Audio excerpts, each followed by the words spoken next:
Hello welcome to ചിത്ത വീട്ടിൽ lights. ഇന്ന് നമുക്ക് ഗസ്റ്റ് ഉണ്ട്, അതുകൊണ്ട് തന്നെ അമ്മയുടെ സ്പെഷ്യൽ കബ്സ റൈസാണ് നമ്മൾ ട്രൈ ചെയ്യുന്നത്.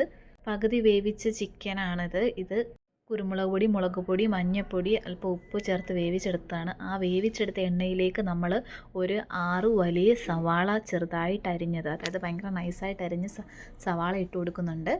അതിൻ്റെ കൂടെ തന്നെ വലിയ കഷ്ണം ഇഞ്ചിയും ഒരു 8-9 അല്ലി വെളുത്തുള്ളിയും ചേർത്തിട്ടുണ്ട്.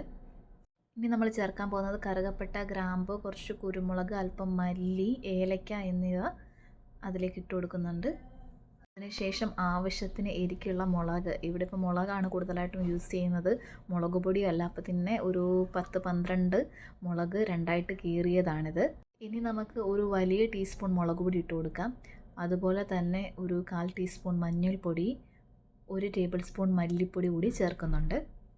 ഇതിൽ സ്പെഷ്യൽ ഇൻഗ്രീഡിയൻസ് ആണ് കബ്സ റൈസ് മസാല. അടിപൊളി ടേസ്റ്റാണ്. കബ്സ റൈസിന് മസാല വെല്ലാൻ ഒന്നുമില്ല എന്ന് തന്നെ പറയാം. ഏകദേശം ഒരു 3 വലിയ ടീസ്പൂണോളം ഇടുന്നുണ്ട്.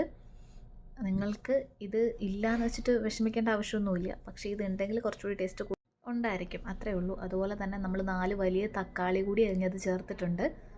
പിന്നെ ഉണക്ക നാരങ്ങ, ഇത് നമ്മൾ ഫ്രിഡ്ജിൽ വെച്ച് ഉണക്കിയിട്ടുള്ളതാണ്, അല്ലാത്തത് നമുക്കിങ്ങനെ കറുത്ത കളറിലാണല്ലോ കാണുക. അതുപോലെ തന്നെ നമ്മൾ ബിരിയാണി റൈസ്, ഒരു വലിയ ചെരുവത്തിൽ ബിരിയാണി റൈസ് എടുത്തിട്ടുണ്ട് ആവശ്യത്തിന്. അത് ഹാഫ് ബോയിൽഡ് ആണ് താനും. നമ്മൾ ഏകദേശം ഒരു 5 കപ്പ് വെള്ളം ഒഴിച്ചു കൊടുക്കുന്നുണ്ട് ഈ ഒരു മസാലയിലേക്ക്. ആക്ച്വലി നമ്മൾ 5 ഗ്ലാസ് അരിയായിരുന്നു എടുത്തിട്ടുണ്ടായിരുന്നത്. മാത്രമല്ല, അരി ഏകദേശം വെന്തിരിക്കുന്ന ഒരു പരുവാണല്ലോ, അപ്പോൾ 5 ഗ്ലാസ് വെള്ളം മതിയാവും. എന്നിട്ട് നമ്മളിതൊന്ന് അടച്ചു വെച്ച് നല്ലപോലെ തിളപ്പിച്ചെടുക്കും. അതിന് ശേഷം നമ്മൾ ഹാഫ് ബോയിൽ ചെയ്ത് വെച്ചിരിക്കുന്ന ചിക്കൻ ഈ തിളയ്ക്കുന്ന ഇതിലേക്ക് എല്ലാം തട്ടിയിട്ടുണ്ട്. ഇത് ഏകദേശം ഒരു 2 കിലോയോളം ഉള്ള ചിക്കനുണ്ട്. അതിന് ശേഷം ഇത് അടച്ചു വെച്ച് വേവിക്കും. അത് കഴിഞ്ഞിട്ട് നമ്മൾ വേവിച്ച് വെച്ചിരിക്കുന്ന ചോറ് കൂടി ഇതിലേക്ക് മിക്സ് ചെയ്ത് എടുക്കുന്നുണ്ട്. നമ്മുടെ ആ ഒരു ചെറിയ പാത്രം ആയതുകൊണ്ട് നമ്മൾ വേറൊരു പാത്രം വലുത് മാറിയിട്ടുണ്ട്. അങ്ങനെ സെറ്റ് ചെയ്ത് അടച്ച് ഒരു 15 മിനിറ്റ് വെച്ച് കഴിയുമ്പോഴത്തേക്ക് നമ്മുടെ കബ്സ റൈസ് റെഡി ആയിട്ടുണ്ട്.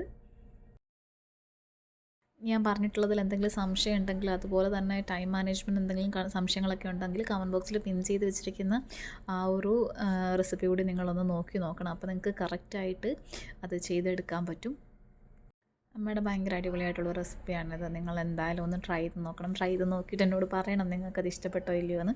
അങ്ങനെ നമ്മളൊന്ന് സാലഡ് കൂടി പ്രിപ്പയർ ചെയ്ത് വെച്ചിട്ടുണ്ട്. ഗസ്റ്റിന് വേണ്ടിയിട്ട് നമ്മൾ എല്ലാം സെറ്റ് ചെയ്ത് ടേബിളിൽ അറേഞ്ച് ചെയ്ത് വെച്ചിട്ടുണ്ട്. ഇതാണ് ഞങ്ങളുടെ കുട്ടി ഗസ്റ്റ്, വളരെ ആസ്വദിച്ച് കഴിക്കുന്നുണ്ട്. എന്തായാലും നിങ്ങളും ട്രൈ ചെയ്ത് നോക്കൂ. താങ്ക്